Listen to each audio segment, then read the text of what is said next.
Gini ya Bang, walaupun gua agnostik, Iya. gua tetap mengagumi Jesus Christ tuh seperti tokoh-tokoh hebat yang pernah hidup. Gandhi gitu. Gandhi. Karena menurut gua Jesus Christ itu gini, kalau memang Anda ingin melakukan kristenisasi, contoh cara Yesus.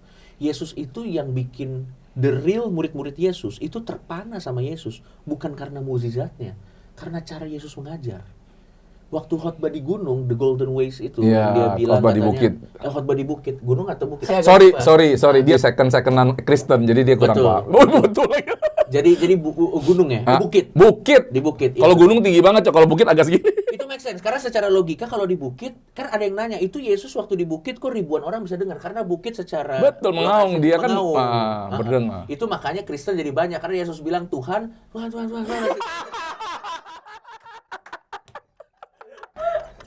Aduh. Mungkin. Ya. Oke, terus Saya tidak tahu, untuk khotbah di mungkin. bukit apa kelanjutannya? Mungkin maksud gua lanjut lagi kayak khotbah Yesus di bukit itu kan salah satu yang menurut gua itu aturan emas yang luar biasa. Ya. Lakukanlah apa yang ingin orang lakukan, apa yang ingin orang lain lakukan kepadamu, tapi kita harus ada inisiatif Betul. lakukan kepada mereka. Yang luar biasa tuh menurut gua adalah inisiatifnya. Yesus nggak bilang lo kalau mau dibaikin tunggu baik dulu orang keluar. Enggak, Yesus bilang baiklah dulu sama orang. Betul. Baru baik. Menurut gua kalau semua orang ngikutin itu aja, Iya. nggak usah masuk ke Kristennya dulu. Itu aja, Iya. itu udah. Itu tuh esensi dari kasih itu udah itu Betul. aja. Baik aja dulu. Iya. Kalau semua orang gitu kagak bakal ada perang. Iya, betul. Orang mau divaksin pasti. Kasihilah sesamamu seperti dirimu sendiri. Iya, Ya iya. kalau orang nggak ada yang benci sama dirinya kan? Iya, nggak ada. Ya maka itu orang dibilang, Yesus bilang berbahagialah orang yang ini, orang yang itu. Karena memang pengajarannya begitu. Iya, Bang. Nah, kembali lagi nih kepada yang lagi viral nih, komedi masuk TV. Iya. Nah, itu ya. Pingin Sekarang masuk TV, pengen masuk TV. Lu nggak bisa masuk TV karena orang pikir kena KPI segala macam ya. Betul, Bang. Tapi harusnya gue dukung banget kalau gue punya stasiun TV gue masukin lu, Cok. Wah, karena Nggak, kenapa? Komedi sekarang apa kurang lucu lagi, kurang menarik? enggak, Bang. Menurut gua komedi sekarang tetap lucu kok. Ya. Tetap lucu, tetap memang komedi dan acara TV yang dibikin sekarang tuh untuk specifically pasar gini, dulu gua sempat idealis. Dulu gue sempat membenci semua produk TV. Oh. Dulu gue pikir kayak sinetron apa sih jelek gitu.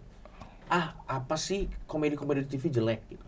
Tapi semakin gue dewasa, semakin gue bergaul dengan banyak orang, referensi gue terbuka, akhirnya gue sadar bahwa produk ini bisa ada karena ada demand. Ya. Jadi sebenarnya TV ini dan masyarakatnya itu adalah produk dan demand. Sinetron-sinetron teraneh yang kita tonton itu bisa ada. Karena ada banyak demand, peminat. Iya, banyak peminat.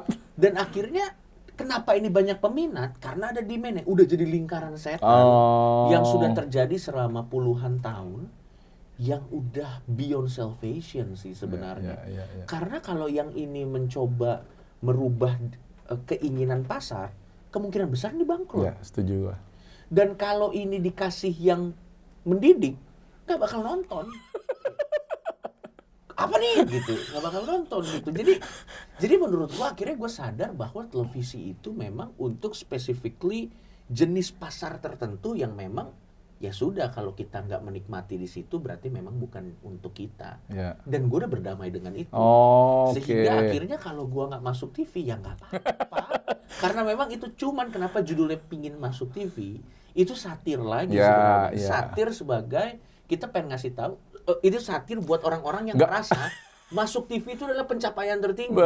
Padahal banyakan followersnya dia sama yang nonton dia daripada Padahal ya TV cuma salah satu, apalagi di media digital sekarang kan, Iya, kayak iya. TV itu udah menjadi salah satu platform. Iya. Kita punya YouTube, kita punya Spotify, Iya. you name it. Iya, We have semuanya dalam satu genggaman aja. Dalam lagi. satu cuma bagian dari satir kita aja. Gue maklum lah, karena orang-orang itu kan bisnis. Tapi mengenal lah, gue setuju viral. Jangan kan nomor 4, nomor 5, nomor 1 itu harusnya. Jangan Korea BTS. Hanya yang orang-orang luar negeri, harus cinta produk dalam negeri. Lu kan sering dipanggil, dijulukin nih, penghuni, lu masuk neraka Iya, lalu. iya. Pernah. Karena Iya. tato lo setan. Iya. Di sini ini Lucifer. Gue nggak tahu Iya. Lucifer anak mana tuh, gue nggak tahu tuh. Terus lu juga Coki Pardede Triple Six. Padahal setahu gue itu Yes. Triple Six itu di Wahyu 13 itu maksudnya untuk Kaisar Nero. Betul. Itu, Orang-orang kejem lah pokoknya di Romawi. Itu nggak banyak yang Tetapi tahu itu. gue sih nggak peduli lu mau tato setan lu Iya. di muka lu bikin buang setan juga gue nggak takut. Karena setan takut sama gue. Gua ya bang, mau dibilang apapun julukan orang, gua nggak masalah dan gua embrace biasanya. Gini, pada saat orang ngejulukin gua seperti itu, biasanya motivasinya macam-macam. Ada yang sebel beneran, ada yang karena memang itu bentuk apresiasi Ya setuju. dan yang lain-lain. Tapi apapun itu, regardless apapun motivasi orang menjuluki gua apapun, gua selalu embrace. Kenapa? Kalau yang mengapresiasi gua embrace ya karena ya nggak apa-apa, karena gue juga buat gue julukan orang itu tidak mendefine gue value gue sebagai, karena yang tahu value gue ya diri gue. Iya. Dan gue nggak perlu menjelaskan diri gue ke orang lain gitu ya, terserah orang mau bilang apa tapi gue embrace. Nah kalau orang yang benci gue ngasih gue julukan itu terus gue embrace, mereka pasti bingung lah. Ya kok dia ya mereka akhirnya kehabisan kata-kata. Ya udah makanya gue nggak pernah, dan menurut gue ya nggak Nggak apa-apa ya. Gue punya kebebasan berekspresi sama seperti mereka punya kebebasan bereaksi. Ya. Fair. Betul. Jadi buat gua, prinsip gua gini, mungkin gua nggak setuju dengan argumen lo, tapi hak lo untuk menunjukkan argumen lo, bakal gua bela mati-matian. Harusnya kita ada di fase itu, agree to disagree aja sih. Iya. Jadi kayak ya silahkan lo mau bilang gua. Dan yang gitu-gitu gua embrace aja, nggak apa-apa. Tapi yang gue kan orang Kristen taunya kan Lucifer itu setan, iblis, dajjal lah kalau dibilang kan. Iya. Nah, lu nulis di sini emang lu kenal sama dia? Nah itu dia. Jadi gini bang, tato-tato yang ada di badan gua ini kadang-kadang dibikin karena lagi mabok. Waduh. Jadi ada yang memang tiba-tiba bangun, kenapa ada tato ini? Tapi gini. Tapi kalau yang ini enggak. Lu emang Yang ini emang gue tato. Jadi gini bang. Lucy, mungkin nama cewek lu Lucy kali dulu. Sebenarnya, ya ini sebenarnya ini nggak pernah gue bilang, gue nggak pernah obrolin ini di podcast manapun, kayaknya baru di sini. Gue tuh suka jadi devil advocate. Lo ngerti kan devil advocate? Devil advocate itu adalah you seems to be asshole, but actually you make people think. Gue sebenarnya suka jadi devil advocate. Jadi Makanya ada filmnya kan. saat gue mengembrace istilah-istilah yang konotasinya negatif, istilah-istilah yang konotasinya kegelapan or darkness or whatever, bahkan Habib tuh menjuluki gue Zulumat. Zulumat itu dalam bahasa Arab artinya darkness. Penghuni kegelapan. Iya, gue embrace. Kenapa? Karena lu perlu devil advocate untuk bikin orang-orang di sekitar kita refleks gini. Menurut gue pujian tertinggi buat gue tuh bukan Cok lo keren banget, Cok lo menurut gue itu Udah biasa. Cuma menurut gue kayak gue nggak perlu gitu-gitu. Tapi pujian tertinggi buat gue itu adalah gini. Ada orang waktu itu ngechat gue gini, Cok, gara-gara argumen lo tentang agnostik or whatever, iman gue sama agama yang gue anut sekarang itu makin kuat. Menurut gue itu pujian tertinggi buat gue. Karena kadang ya, gue suka jadi devil advocate karena gue tahu bang, orang itu paling sebel kalau digurui. Misalnya tiba-tiba udah datang, akan saya kasih tahu caranya kamu. Apaan sih lo, kenapa lo datang-datang? Orang tuh biasanya sebel gitu. Gue seems to be asshole. Terus ada orang yang nggak suka, tapi output nggak sukanya sama gue. Oke deh, gue pelajarin. Kan dia jadi belajar. Entah itu dia belajar Alkitab, entah itu dia belajar Al-Quran, entah dia belajar apapun. Tripitaka, Weda ya. Dan gue percaya kalau lu belajar agama yang esensinya, lu jadi orang baik. Benar. Dan kita nggak pernah rugi kalau kekurangan orang baik. Kelebihan orang baik juga kita nggak pernah rugi. Ada 1 juta orang baik, kurang bahkan. 2 juta orang baik, kurang. 7 miliar orang baik, kurang. Orang baik tuh kalau bisa nggak habis-habis. Jadi maksud gue, pertama gue suka jadi devil advocate gitu. Gue lebih suka, gue nggak suka toxic positivity. Toxic positivity itu kayak mari kita berbuat baik banget. Pusing gue dengernya. Kalau apaan sih ini terlalu positif, gue kabur gitu. Karena toxic positivity gue nggak suka. Gue lebih suka jadi devil advocate. Terus yang kedua gini, Lucifer itu kan adalah fallen angel kan. Dia adalah salah satu ciptaan Tuhan yang terindah. Betul. Pinter nyanyi. Pinter nyanyi dia. Haram nggak? Tergantung agamanya.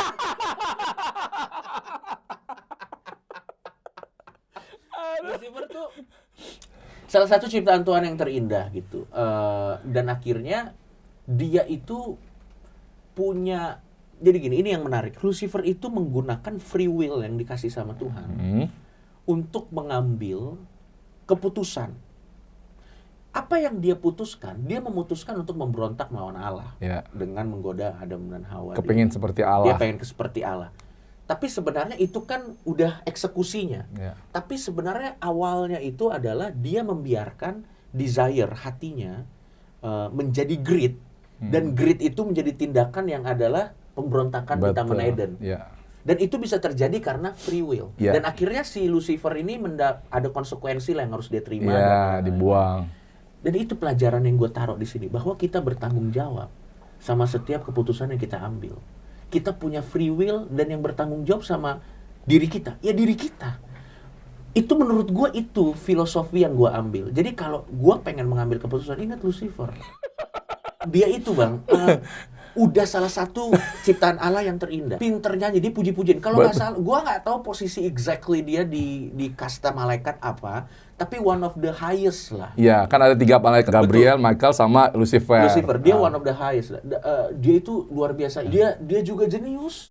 Dia juga punya hikmat. Dengan segala macam amunisi yang dia punya nih bang, untuk menjadi pribadi yang luar biasa, bisa salah ngambil keputusan. Ya jangan jumawa. Jadi gini, gue tidak mengagumi Lucifer karena dia adalah Prince of Darkness-nya. Enggak. Kecuali dalam konteks lagu metal, itu artnya. Tapi gue tuh lebih gue tuh melihat pelajaran yang gue ambil dari Lucifer adalah kenapa dia sampai jatuh. Dan ingat bahwa setiap orang itu bertanggung jawab sama dirinya. Lucifer itu kenapa dia jatuh? Karena salah dirinya sendiri. Dan kita punya yang namanya free will. Jadi hamba-hamba Tuhan, dengarkan kalian ini. Para pemuji penyembah, para yang suka-suka di mimbar. Kenapa dia ada tato Lucifer di sini? Sebabnya itu. Gue respect, Cok. Kalau pendapat lu seperti itu, nanti biar orang semua tahu nih. Kalau setan ditonton, banyak yang nonton. Tapi orangnya pada takut juga. Itu apa menurut lo? Tapi setan bukan diagung-agungkan ya, disenangi. Tapi orang takut sama setan. Iya, itu gue nggak ngerti sih bang. Padahal menurut gue ya, kalau kita mau belajar gini, kan ada sayingnya tuh. Guru terbaik adalah pengalaman. Betul. Dan pengalaman terbaik salah satu pengalaman terbaik apa yang bisa kita pelajari dari pengalamannya Lucifer. Dan itu kan terjadi ke Salomo. Salomo kurang berhikmat apa? Ibu istrinya 1.000. 300 istri, 700 gundik. 700 gundik. Terus 365 lo bagian. Mertuanya lo pikir banget. Gua nggak kuat sih ya. Gua nggak kuat sih. Salomo kalau ada yang bisa saya kagumi, kuat menghandle ada 300 mertua. Belum lagi salah-salah nama. Benar. Tapi kalau rasa sekarang ngomong nggak mungkin salah nama sih. Dia jenius. Tapi dia aja akhirnya sama istri-istrinya juga dicondongkan kan, maksud gue itu. Jadi the fall of Lucifer, makanya fallen angel. Dan ada tanda kutip keindahan dari ceritanya Lucifer. Bukan gue mengagungkan Lucifer sebagai pribadi. Bukan. Tapi kayak learn from it. Menurut gue. Jadi kayak gue taruhnya di sini. Karena di sini kan dekat ke mulut. Jadi jaga nih bacot ya. Iya, kalau gue mau ngambil keputusan, ingat Lucifer. Oh iya benar sih. Walaupun memang ya. Keren. Gitu. Ya, jadi clear nih. Gue penasaran sebenarnya karena kalau gue lihat kan di lu, wah, Coki Pardede 666. Ya orang nggak tahu 666 bikin udah setan aja, Lucifer aja. Padahal betul.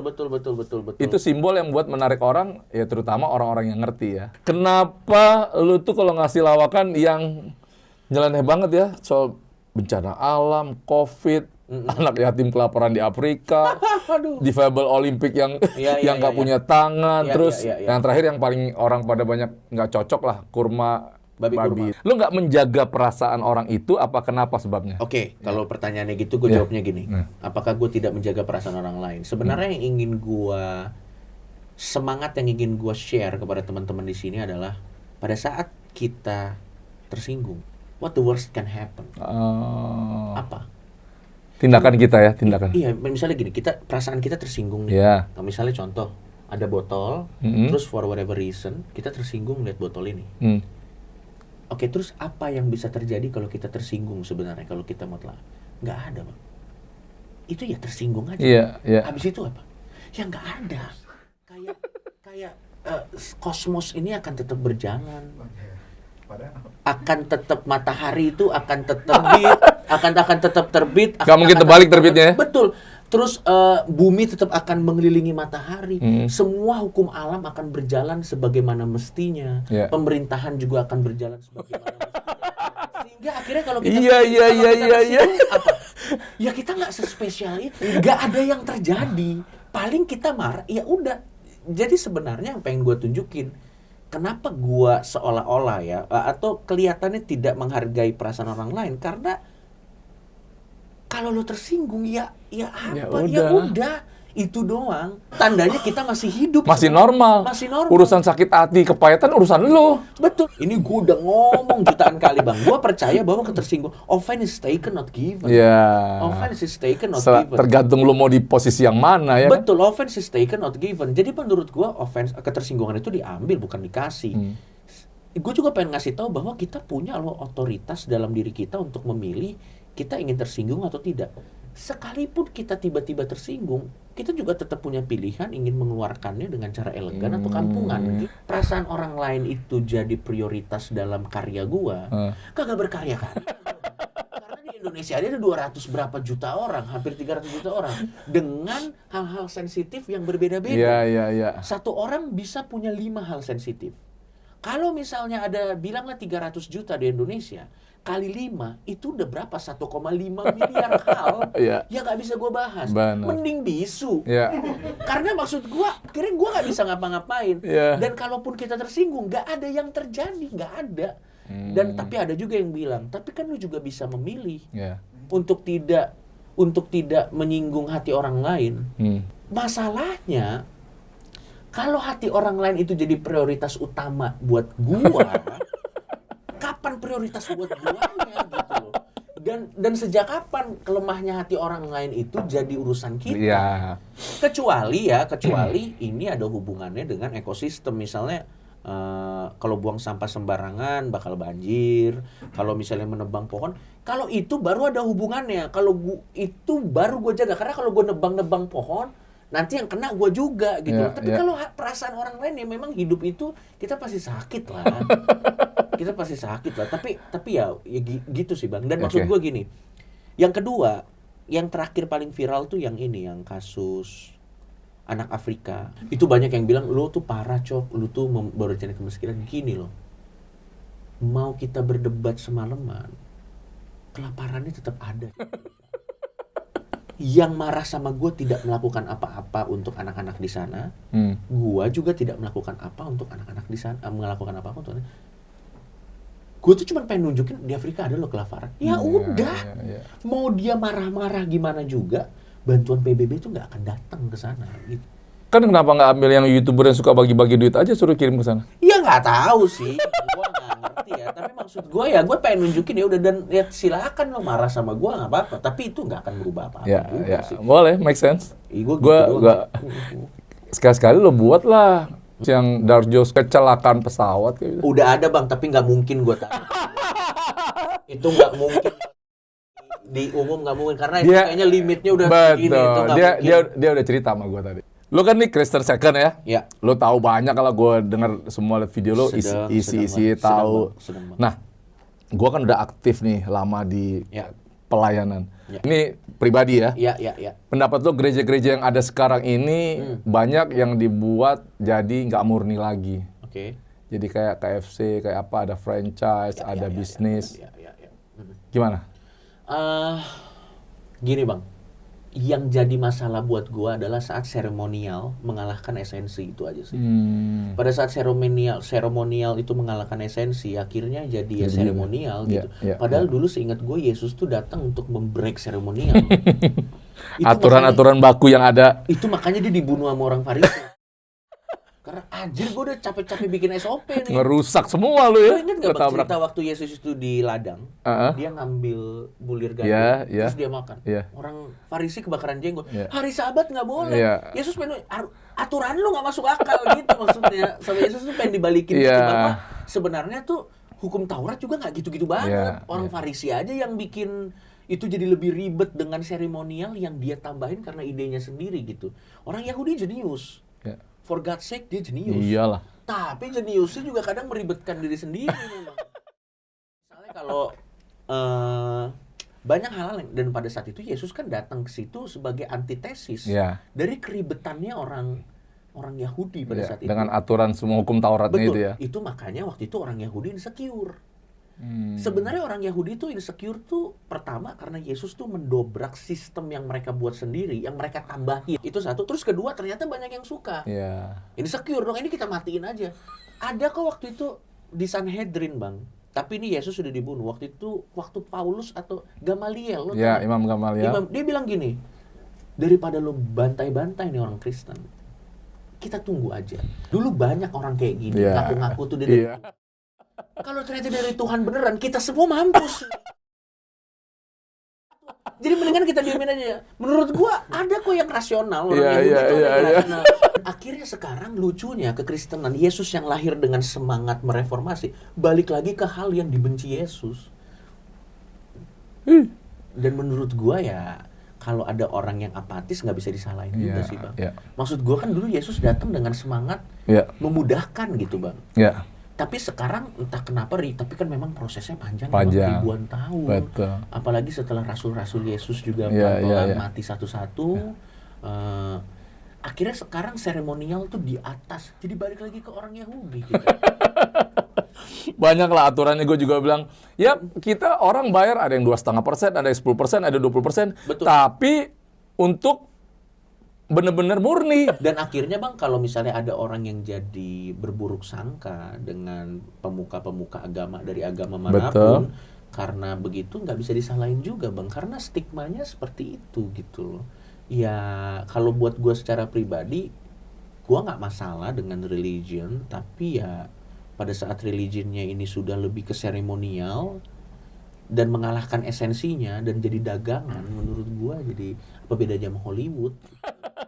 Apa bedanya dengan produk-produk yang Iya, lain? Padahal setuju. setahu gue terakhir kali gue denger religion itu it's not about dagangan, it's not about yang lain-lain, itu tentang message gitu. Message supaya kita yang tidak baik ini menjadi lebih baik. Dan itu kan nggak bisa instan. Betul. Harus ada perjalanannya. Betul. Dan yang lucunya lagi gitu, kadang tuh ada akun-akun di sosmed. Ini gue ngomong Kristen aja karena gue. Oh iya dong, kan lo mantan Iya, apa mantan. second ya? Ada akun-akun yang satir ke keadaan yang mereka anggap bermasalah. Menurut gue kadang kebanyakan satirnya don't do anything gitu loh. Akhirnya cuma debat tapi tetap ada gitu, ya udah. Jadi ya udah berantem sendiri di sini terus udah kacau. Menurut gue sih gitu.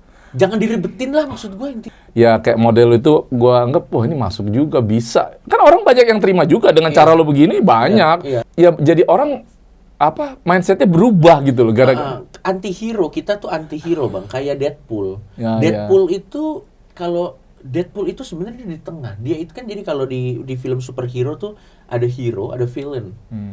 Deadpool tuh nggak di villain, nggak di hero, Iya. dia di tengah Iya. gitu.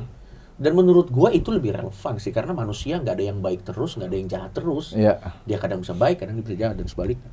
Ya. Nah, dua terakhir deh. Ya, boleh, Bang. Banyak juga Christuber, gue selalu bilang Christuber karena gue sebelum media ini gue sering nonton gitu yang bikin gue resah ya. Orang meributkan antara murtadin sama mualaf. Iya. Nah, menurut lu sebagai orang agnostik nih apa Ya. perlu dibahas itu membanggakan diri kalau gue yang membuat dia seperti itu kalau Itu menurut gua agak gini ya, Bang. Kenapa kita jadi MLM? Kenapa agama dibuat MLM? Kenapa agama tuh jadi jumlah banyak-banyakan Ah. gitu? Dulu nih biar kita tahu teman-teman ya, orang Yahudi itu lebih banyak dari orang Kristen, tapi mereka yang sesat. Dibuang lagi, habis itu dibuang kan? Lagi maksud gua tuh numbers. It's not about numbers. Iya, iya. It's not about numbers. Dan pada saat motivasinya beragama itu untuk banyak-banyakan, trust me, itu udah melenceng jauh sih menurut gua. Kan kalau banyak juga yang masuk. Iya, tapi maksud gua kenapa harus banyak? Menurut gua gini, gua nggak tahu exactly di mana ayatnya ya, Bang. Correct me if I'm wrong. Tapi di Alkitab pernah bilang gini, orang itu tidak akan datang kepadaku kalau bukan aku yang memanggil. Yes. Berarti sebenarnya Allah dengan one way or another, Allah tuh bilang dia selected few loh. Nih, dia mau semua orang selamat. Betul. Tapi memang akan ada orang yang memang nggak mau aja gitu. Benar. Berarti Allah juga tanda kutip one way or another dia milih loh, karena kan dia yang manggil gitu loh maksudnya. Berarti ada yang nggak dipanggil, berarti ada yang mau dipilih dong maksud gua. Kan ada yang gini, sorry. Dipanggil, dipilih, ada yang denger, ada yang enggak. Iya. Ngelanjutin dipanggil pun ada yang setia, ada yang enggak. Iya betul. Terus kenapa sekarang kita melebihi wewenang Allah dengan yo semuanya yo masuk yo. Sabar, gue yang milih anjir gitu maksudnya. Iya. Kenapa iya, lu iya. sabar? Ntar gue yang manggil sabar. Ayo sini yo sini gitu maksud gue. Allah juga pasti kalau ada di tata surga, kelewatan nih orang. Orang udah gue jelas bilang biar gue yang panggil. Kenapa lu masukin semua gitu? Jadi dan akhirnya sekarang jadi kayak kartu anggota aja. Jadi tidak ada sakralnya sama sekali. Yang ini keluar gini, gua all the way untuk pencarian dan perjalanan spiritual. Go for it. Kalau lu lagi iya, tapi kalau konteksnya perjalanan spiritual beda. Tapi kan sekarang trennya adalah masuk ini. Jadi kayak agama tuh jadi kayak seragam. Showbiz. Buka ini. Terus maksud gua gini, yang ini masuk agama A, yang ini masuk agama B, yang ini bursa transfer pemain bola. Kenapa jadi entertainment gitu loh maksud gua kan kayak gitu. Itu kan private. Private, agama itu kan private. Dan pada saat private dibikin jadi gitu ya nggak aneh aja sih menurut gua, Bang. Lo nggak kasihan sama teman-teman lo di sekeliling lo kalau lo buat hal-hal seperti itu, orang-orang? Ya. Jadi gini Bang, akhirnya memang seraya usia bertambah juga, gue sadar bahwa gue harus cari titik keseimbangannya dengan apa yang gue mau dan realisme dan kenyataan yang ada.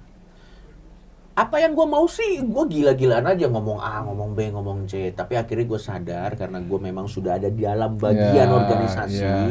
Kadang apa yang gue lakukan ini menjadi sakit kepala buat orang-orang di sekeliling gue.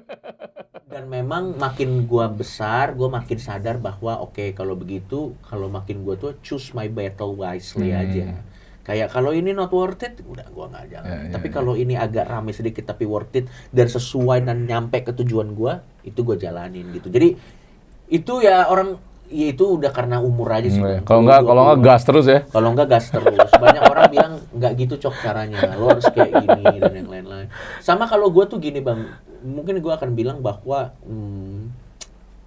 gue itu sebenarnya berkonten lebih ke arah untuk the sake of content itu sendiri. Tidak pernah gue berkonten untuk orang lain sebenarnya Bang. Gue berkonten itu untuk konten itu sendiri, untuk artnya itu sendiri. Tapi kalau ada orang yang tergugah dan terhibur karena konten gue berterima kasih. Tapi dari awal gue bikin konten ini untuk konten itu sendiri gitu. Untuk idealisme gue sendiri, tinggal kita cari tengahnya. Kalau ada yang suka, ada yang terinspirasi ya I'm glad for it. Tapi itu bukan tujuan utamanya gitu. Dan gue selalu bilang, jangan pernah jadiin gue tuh kompas moral. It's a bad move dan menurut gue ada orang yang lebih layak lah untuk bisa dijadikan kompas moral daripada gue. Dan menurut gue moral anak-anak Anda atau misalnya moral orang-orang di sekitar Anda itu bukan tanggung jawab influencer. Maksud gue kayak kita tuh di sini untuk entertain you, not educate you. It's a two different thing. Kecuali memang gue datang sebagai educator boleh, gue dituntut untuk educate, tapi I'm not datang ke sini sebagai educator. Kaseto gitu mengedukasi. Boleh, kalau Kaseto misalnya ditanya, mana nih kontennya nggak mendidik, valid. Karena dia datang sebagai edukator. Betul. Atau misalnya guru punya Instagram, mana nih konten lo nggak mendidik, valid. Karena dia guru. Nah kalau gue ditanya, konten lo nggak mendidik, mohon maaf, saya kan memang dari awal bukan datang. Kata-kata lo bagus, ucapan itu adalah hasil akhir dari pemikiran kita.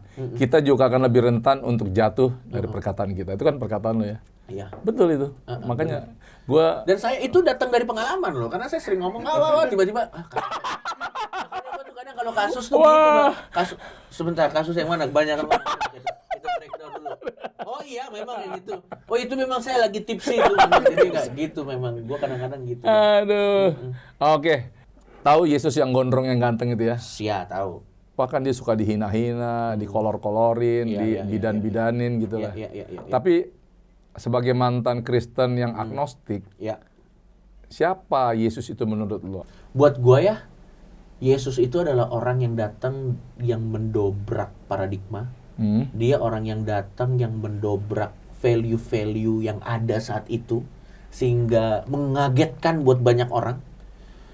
Sehingga akhirnya buat gua dia adalah orang yang bisa kita contoh teladan hidupnya sampai sekarang, sebagai jajaran orang hebat yang bisa kita contoh teladan hidupnya sampai sekarang gitu. Dan menurut gua sebagai orang agnostik yang mengambil kebaikan dari mana saja, Yesus salah satunya menurut gua yang bisa kita ambil. Dan bagaimana tanggapan gua pada saat ada orang-orang seperti itu, misalnya kayak Yesus itu dihina-hina, dikata-katain lah pokoknya, apa segala macam. Menurut gua gini, Yesus pernah bilang, kalau lu jadi murid-muridku, itu pasti akan dianiaya. Dan Yesusnya pun dianiaya. Jadi sebenarnya itu bukan hal yang baru buat orang Kristen gitu. Malah kalau kita sebagai, bukan kita, saya sudah selalu banyak tuh yang bilang tuh. Maksud gue, karena gue sering ngomong kita tuh karena gue karena lu sering ngobrol sama Yeris. Malah kan ya sebenarnya Yesus tuh bilang bahwa kalau jadi pengikutnya dia itu akan menderita, karena memang mengikuti teladan Yesus di dunia yang seperti ini susah. Nggak gampang. Tabok terus kasih pipi kanan kan diketawain kita kan. Tapi sebenarnya konteksnya itu panjang lagi. Tapi maksud gua tuh kalau kita mengikuti Yesus di dunia seperti ini pasti susah dan pasti akan menderita karena kita akan diketawain apa segala. Malah kalau kita mengikuti Yesus hidup tenang-tenang aja, jangan-jangan kompromi. Itu bisa jadi kayak gitu. Dicurigai itu jadi kekristenannya. Kalau misalnya Yesus gitu ya udah, memang dia juga dari dulu udah ngomong kayak gitu. Dan dia juga menderita, itu bukan hal yang baru. Dan orang mau ngomong apa tentang Yesus kan tidak merubah value Yesus. Benar. Iya, mau dia apa kayak. Nih ya guys, pelajaran hari ini bagi dia Yesus adalah pribadi yang perfect ya. Seperti tokoh-tokoh yang lain. Terima kasih Cok, bagi gua Yesus adalah Tuhan dan Juru Selamat gua. Fair enough. Thank you ya, lu baik banget sih. Sama-sama. Thank you banget.